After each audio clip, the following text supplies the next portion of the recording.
शिव का स्मरण करो। पूर्णिमा के दिन चावल का एक आखा दाना जानते हो, पूरा खंडित चावल नहीं, कितना चावल, एक दाना चावल शंकर भगवान के शिवलिंग पर समर्पित करिए।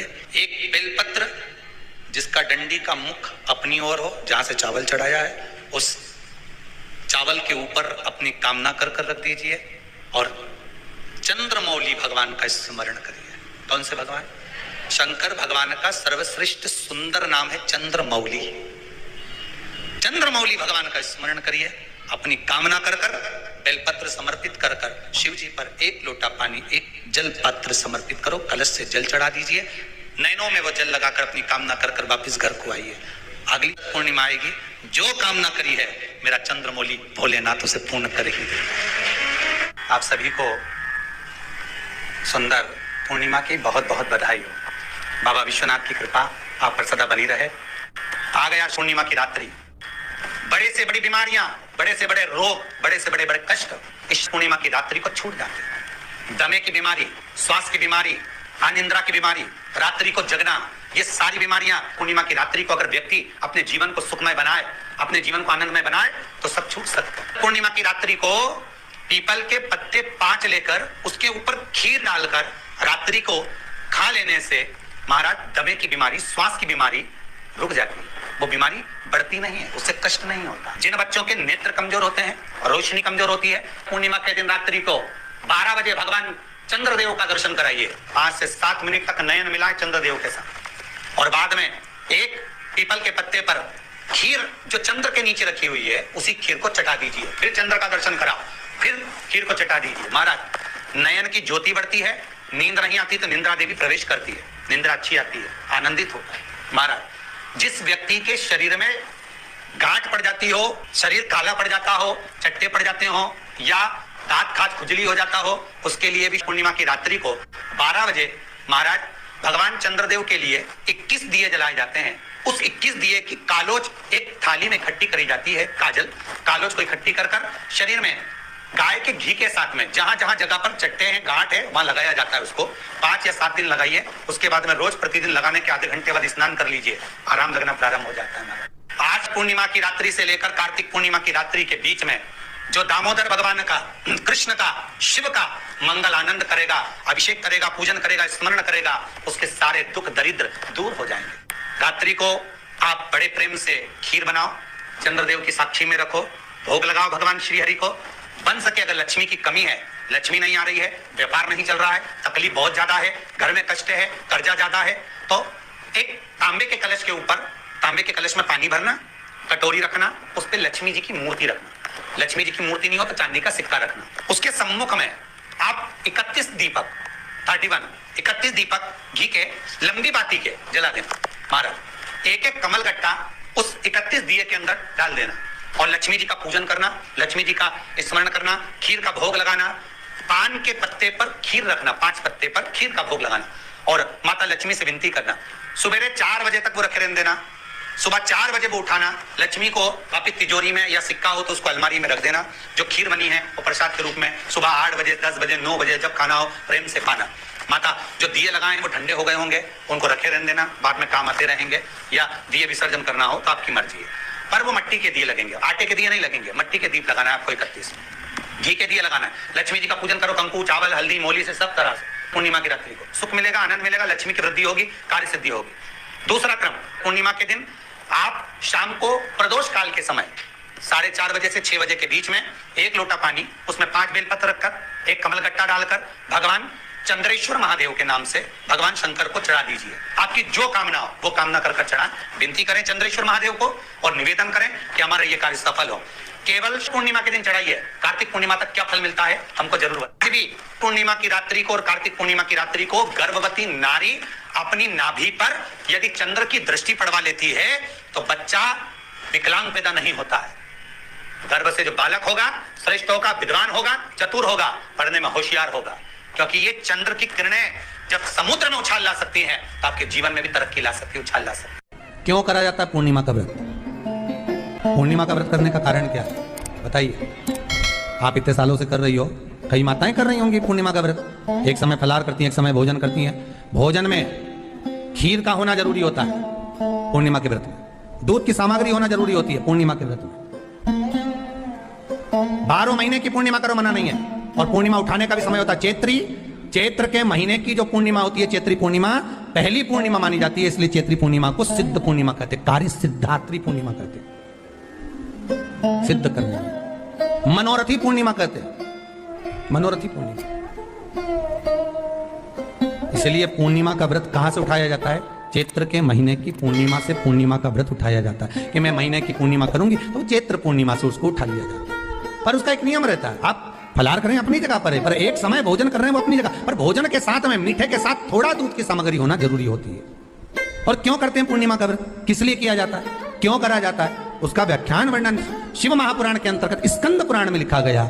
स्कंद पुराण में वर्णन किया है श्री वेदव्यास जी महाराज ने, कहा यह पूर्णिमा का व्रत इसलिए किया जाता है कि व्यक्ति का जब मन गलत भ्रम में जाने लगता है, मन जब गलत जगह पर जाने लगता है, तो ये मन को गलत जगह पर ले जाने वाला कौन होता है? तो कहा यह चंद्र होता है। व्यक्ति की राशि के अंतर्गत, व्यक्ति की पत्रिका के अंतर्गत, व्यक्ति की ग्रह दशा के अंतर्गत जब चंद्र बेकार चलता है तो व्यक्ति अच्छा करते करते भी बेकार करने लग जाता है। चंद्र डोल रहा है। कई माताएं कहती हैं गुरुजी हमारे बेटे को आशीर्वाद दीजिए, बहुत गलत संगत में जा रहा है, मतलब समझ जाना कि चंद्र गड़बड़ जा रहा है। बेटी अगर गलत मार्ग पर जा रही है, बेटी अगर गलत संगत में जा रही है, किसी अन्य व्यक्ति को आकर्षित हो, चंद्र गड़बड़ हो रहा है, उसका चंद्र कहीं जा रहा है। कोई पुरुष, कोई लड़का, कोई गलत मार्ग पर जा रहा है, चंद्र गड़बड़ हो रहा है। घर में जो क्लेश उत्पन्न होता है, घर में जो विवाद उत्पन्न होता है, उस विवाद को रोकने के लिए केवल चंद्र की ही, इसलिए तो पूर्णिमा घर की नारियां हमारे यहाँ हिंदू धर्म में यहां तक स्कंद पुराण में कर दिया कि प्रत्येक पूर्ण, आप लोग कभी आप लोगों ने सत्यनारायण जी की कथा करवाई है? जितने लोग आस्था चैनल पर कथा सुन रहे हैं, जितने लोग फेसबुक यूट्यूब पर कथा सुन रहे हैं, यूट्यूब पर कथा का श्रवण कर रहे हैं, उनने कभी सत्यनारायण की कथा करवाई होगी? तो उसमें लिखा है हर कार्तिक, हर पूर्णिमा को, हर संक्रांति को ब्राह्मण सत्यनारायण भगवान की कथा या राजा या वैश्य कथा को कराता था, या बढ़िया कथा कराता। सुनी कि नहीं सुनी बात? सत्यनारायण भगवान की कथा में लिखा है, स्कंद पुराण के अंतर्गत जो सत्यनारायण भगवान की कथा का स्मरण किया उसमें लिखा है प्रत्येक संक्रांति पूर्णिमा को सत्यनारायण की कथा करवाने लगा और ये योनि को प्राप्त हुआ, इस योनि से छूटा, इस योनि में गया। लिखा है, सब कुछ लिखा है।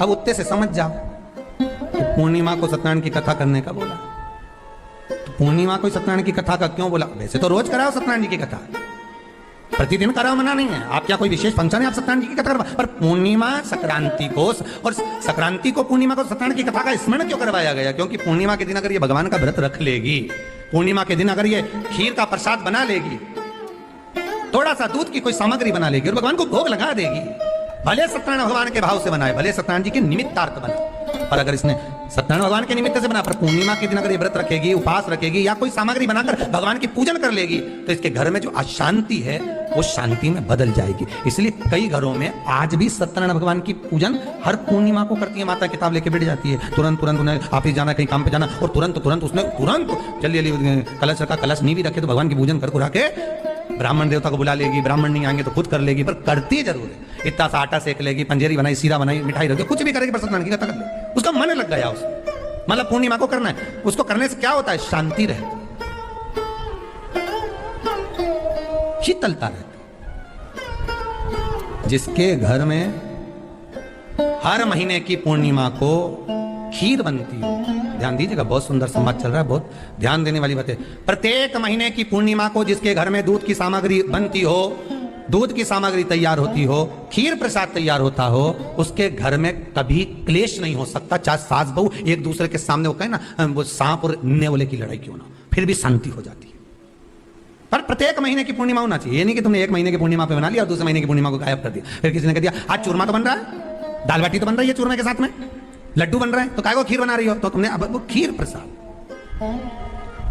महापुराण की कथा कहती है महाराज, पूर्णिमा का जो चंद्र है वो विशाल का है, और उस चंद्र की पूर्णता में हमारी अभिलाषाएं भी पूर्ण हो। आप आस्था चैनल के माध्यम से जितने लोग कथा सुन रहे हैं, फेसबुक यूट्यूब पर जितने कथा सुन रहे हैं और कुबेरेश्वर धाम में जितने कथा सुन रहे हैं, आप में से कितने लोग हैं जो पूर्णिमा का व्रत करते हैं? जो माताएं करती हो जरा हाथ उठाइए। पूर्णिमा का व्रत जो करते हो ना आप लोग, रखिए। अब पूर्णिमा के व्रत में आपने कई बार किताब पढ़ी होगी पूर्णिमा की, या आपने व्रत किया होगा, या पूर्णिमा का व्रत आप धारण करे होगे, तो उसमें पूजन कौन से भगवान की होती है? पूर्णिमा के व्रत में किस भगवान की पूजन होती है? तो कहा पूर्णिमा के व्रत में केले के खंभ लगाकर पूर्णिमा का जो ध्यापन होता है, पूर्णिमा की जो पूजन होती है, उस पूजन में शंकर और पार्वती की पूजन की जाती है। शिव और नारायण की पूजन करी जाती है, शंकर और पार्वती का स्मरण किया जाता है। किसकी पूजन होती है? शिव पार्वती।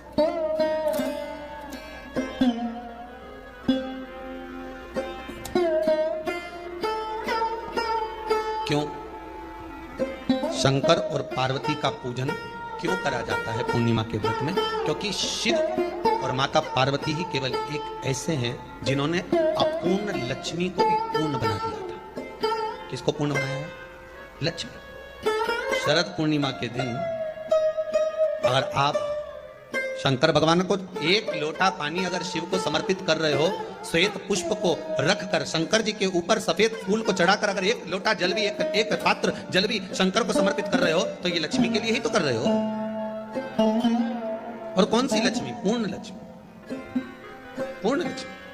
आपको पहले भी कथा में कहा, एक बार भगवान विष्णु के सामने लक्ष्मी मैया ने बहुत तेज स्वर में कह दिया था, नारायण, दुनिया के लोग आपका नाम जपते हैं, दुनिया के लोग नारायण नारायण कहते हैं, दुनिया के लोग आपका भजन करते हैं, पर सत्य मायने में कहूं ना तो मेरे बिना दुनिया के लोगों की नहीं चल सकती। मेरे बिना दुनिया नहीं चल सकती, संसार मेरे बिना नहीं चल सकता। भगवान विष्णु ने कहा ये तो गलत है लक्ष्मी आपका कहना। एक दिन लक्ष्मी को अहंकार आ गया, अहंकार के संबोधन जब माता लक्ष्मी करने लगी तो भगवान उसी समय पर भगवान विष्णु को क्रोध आ गया और भगवान विष्णु ने कह दिया, लक्ष्मी तू इतनी बड़ी बड़ी बात कहती है कि तेरे बिना नहीं रह सकती संसार। मैं तुझे कहता हूं लक्ष्मी तू अपूर्ण है, तू अपूर्ण है, तू पूर्ण कब हो गई?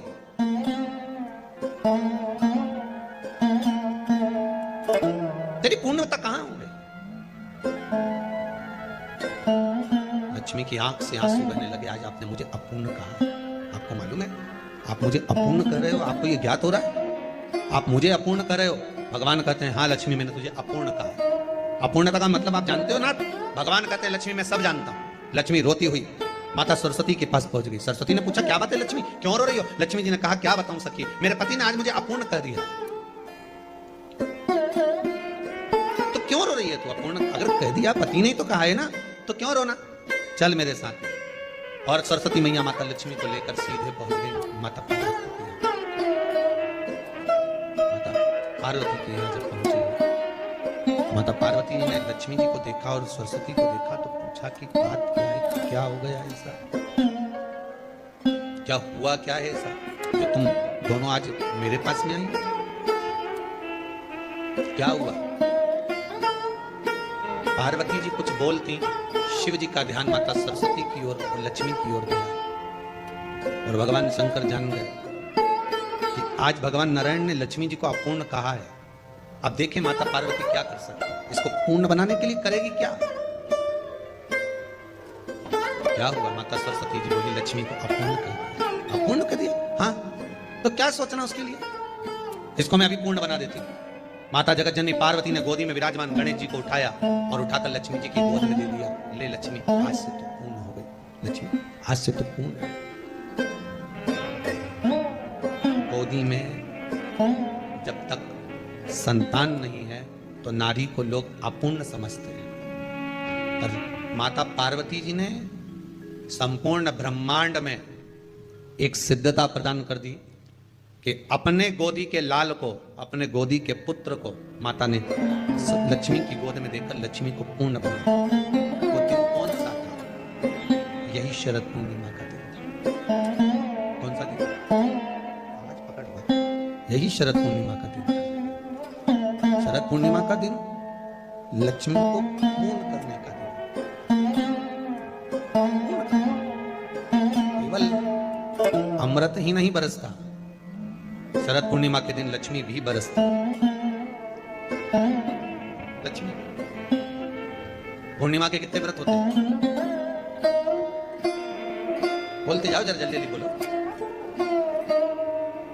पूर्णिमा के नारियों को, स्त्रियों को अखंड सौभाग्य के लिए जो नारी वैधव्य नहीं होना चाहती है, उस नारी को पूर्णिमा के कितने व्रत करना चाहिए? जिस नारी के यहाँ संतान नहीं हो, भगवान कृष्ण ने माता यशोदा को द्वापर में भी बताया है कि पूर्णिमा के 32 व्रत होते हैं। कितने व्रत होते हैं? 32।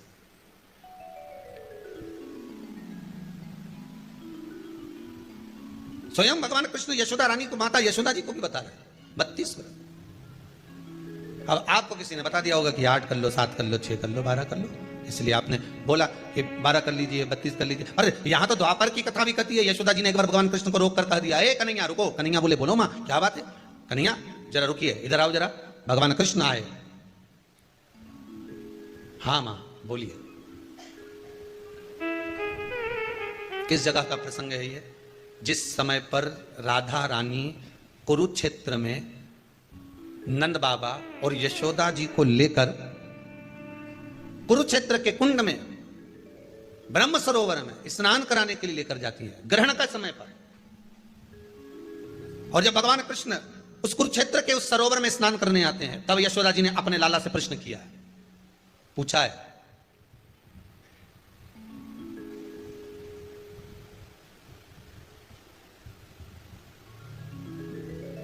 कि नारी वैधव्य होकर ना मरे, उसका पति कोई रोग से ग्रसित ना हो, उसका पुत्र किसी रोग में ना पड़े,